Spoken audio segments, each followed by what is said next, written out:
संगमनेरात गुटखा तस्करी विरोधात मोठी संयुक्त कारवाई करण्यात आली असून नाशिक पुणे राष्ट्रीय महामार्गावर हिवरगाव पावसा टोल नाक्याजवळ पोलीस व अन्न व औषध प्रशासनाने धडक कारवाई करत लाखो रुपयांचा प्रतिबंधित गुटखा जप्त केला आहे.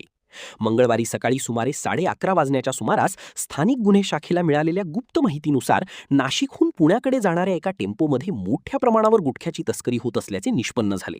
त्यानंतर पोलीस व एफडीए पथकाने टोल नाक्याजवळ सापळा रचून संशयित वाहन अडवले.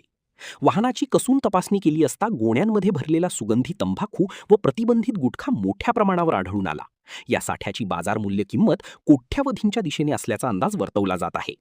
या कारवाईत टेम्पो चालकासह 3 जणांना ताब्यात घेण्यात आले असून ते राजस्थान व उत्तर प्रदेश येथील रहिवासी असल्याचे समोर आले आहे.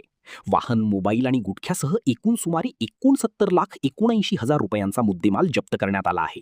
या प्रकरणी संगमनेर तालुका पोलीस ठाण्यात गुन्हा दाखल करण्याची प्रक्रिया सुरू असून पुढील तपास अधिक वेगाने सुरू आहे.